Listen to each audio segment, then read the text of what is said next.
Hi, this is the entry for the AISC IDEAS² award for the International Spy Museum.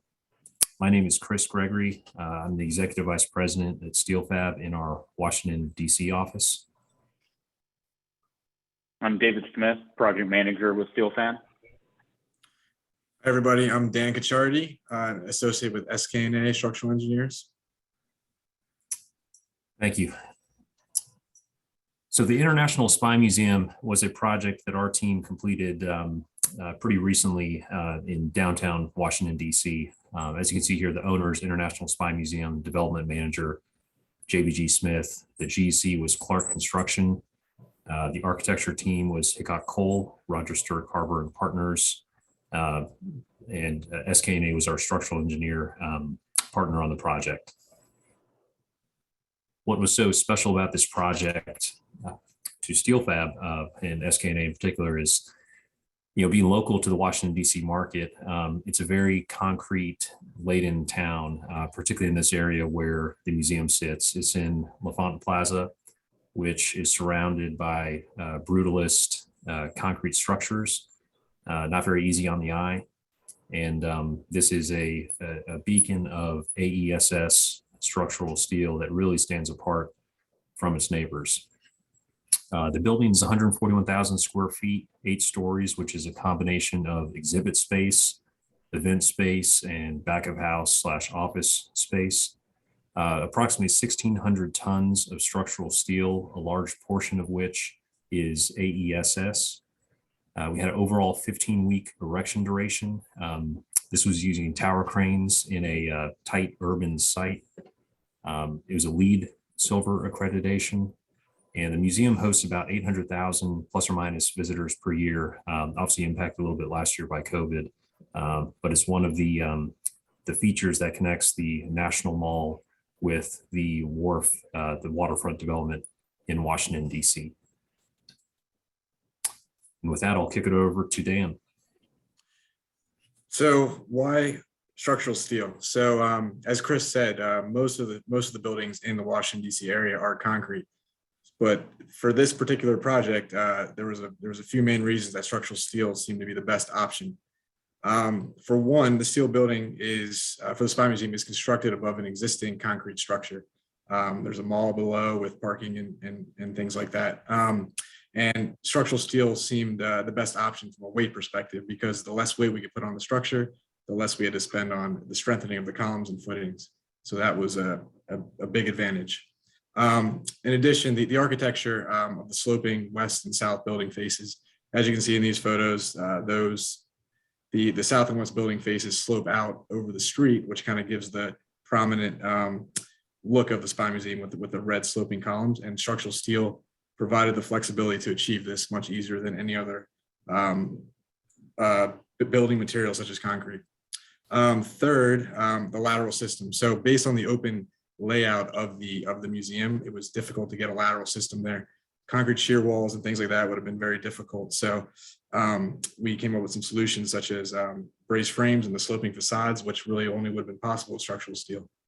Lastly, the long span capability of the steel itself. For the open museum layouts, we have spans that are 55.5 feet, and steel provided the best option from an engineering perspective to achieve those long spans and still give us the weight reduction that we needed. So next slide. Okay. So I'm going to hit on quick the engineering kind of software we use for the building analysis. On the left is a Revit model, which you can see the 3-dimensional structural steel here, and this kind of highlights the different elements of the building. There's the red primary sloping columns and pin columns. The sloping brace frame, which I just discussed, is in orange behind there, and then there's also some facade smaller elements that were about 5 feet on the center that supported the facade. So really this, the entire building was modeled in Revit software, and that helped us coordinate all the different trades. In the middle, we used SAP 2000 to analyze some of these connections. They were so intricate and detailed. This right here is a level 4 connection where the pin column meets the sloping column. And the Finalist software allowed us to verify stresses and make sure that our plates were not undersized, and also, that we were able to connect everything adequately. And on the right, to really analyze all the gravity members and lateral members, we used ram steel, which that's a three-dimensional model there on the right. And next slide. So the evolution of the sloping column design is a unique feature. These are the red sloping members that are the most prominent of the building. And kind of a unique process of this building was we were able to collaborate with Steel Fab and the architects along the way, which was great, and it allowed us to really refine these connections. One example is the sloping column pin connections. On the left, you can see there is the original design intent from the design architects was to have pin connectors at where the pin column met the sloping column. We noted that may be possible, but we weren't sure. So we started discussions with Steel Fab and their engineers. And then through those discussions, and we realized that possibly it was better to do a bolted connection using 1.5 inch A490 bolts, which you see in the middle. And then through a lot of vetting and things like that by the architects, that was deemed acceptable. And then on the right is what you have in the actual field condition. Next slide. Turn it over to David to talk about the mock-up, where you can see that mocked up exact condition that I was just describing in the last slide. Great. When people figure out I work in steel construction, one of the first things they like to ask is what's one of your favorite projects to work on? And the Spine Museum always jumps out to the top, mainly for the reasons we've already spoke on with AESS and just being really a jewel in the DC area. One portion of the AESS was this mock-up that we're looking at now, really to make sure that the product that we delivered is what the architects had in mind. So we built this full-size mock-up in our plant down in Charlotte, North Carolina. The architects came to visit.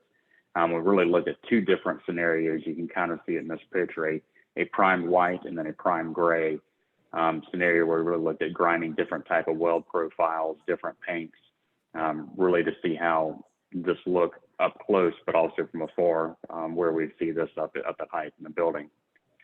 So really, the sloping column makes one of the building's main prominent features, and Chris, you can go to the next slide, which is these 85-foot tall sloping columns made out of plate. They start as a 3-foot wide section at the bottom and slope all the way to 1 foot wide at the top.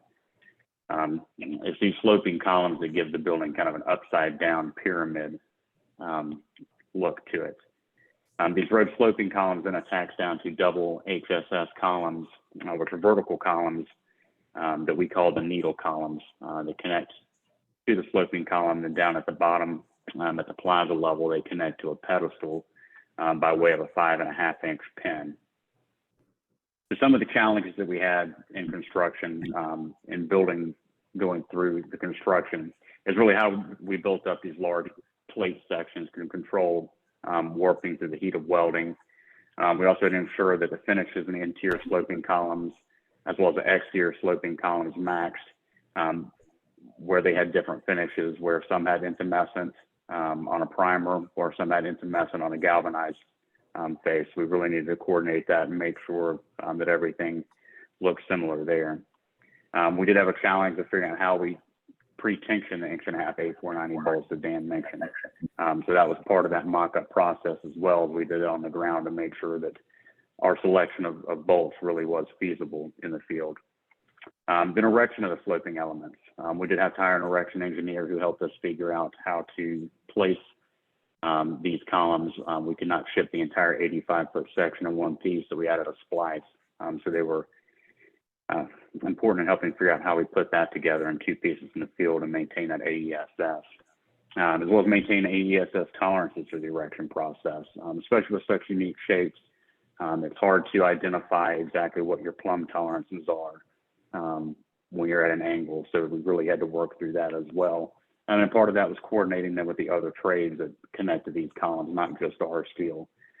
Examples of the veil, which is the glass facade, if it hangs down from the sloping columns, as well as the feature stair.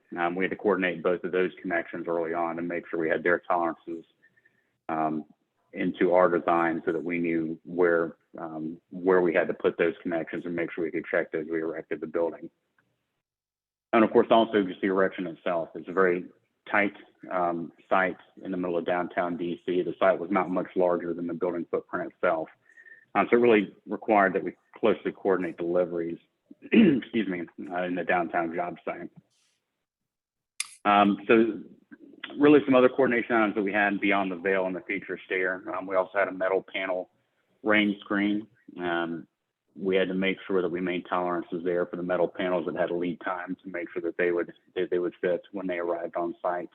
Also had to make sure we had W6 girts, horizontal girts 5 foot on center to make sure we could provide adequate backup for those as well.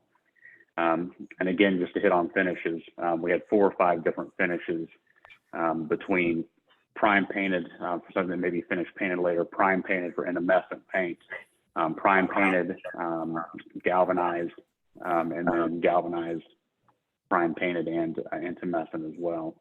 To really help control that process and to make sure that we delivered what we needed to in the locations we were supposed to, we marked up a model, color coded it with what we anticipated the finishes to be. We'd share that with the architectural team, and they would confirm that we had a good understanding of what the finishes were in each area.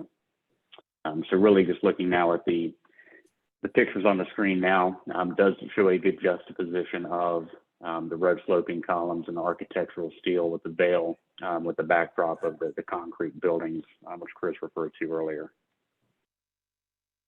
Thank you, David. You know, I can speak for us all. We're extremely proud of this project. It is unlike anything that I or we have been a part of in Washington, D.C. or many other cities for that matter.